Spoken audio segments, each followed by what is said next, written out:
Assalamualaikum warahmatullahi wabarakatuh. My name is Miftahul Ghanniyah. So in this occasion, I would like to explain my understanding of the reading materials for topic 14.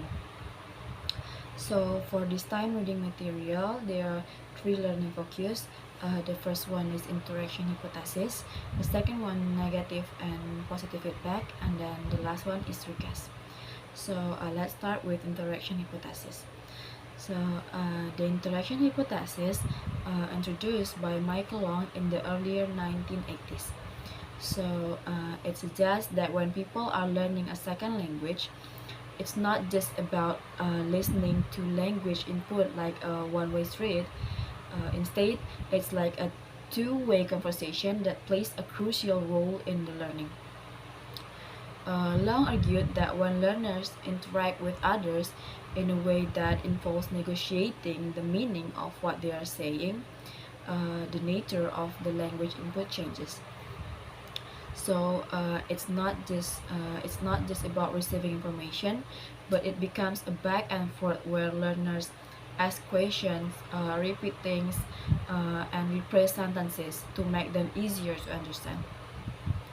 So, according to the interaction hypothesis, the more learners engage in this interactive conversation, the better the language input becomes for their learning. So, the idea is that by discussing and clarifying things during these interactions, the language input becomes more personalized and more matches the learner's specific needs.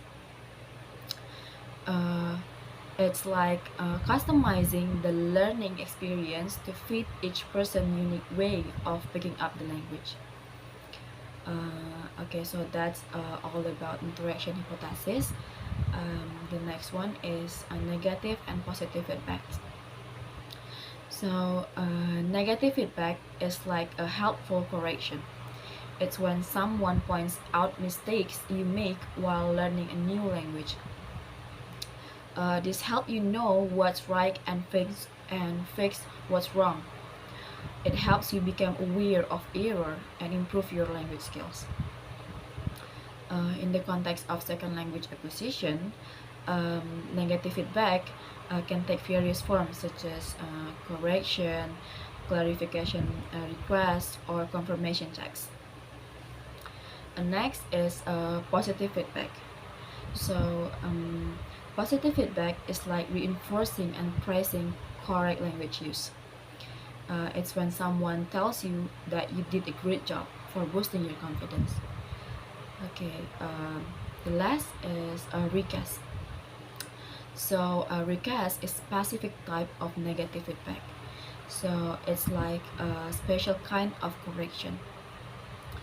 Imagine you say something not quite right, and instead of saying no, that's wrong, the person talks to you in a better way without directly saying you made a mistake.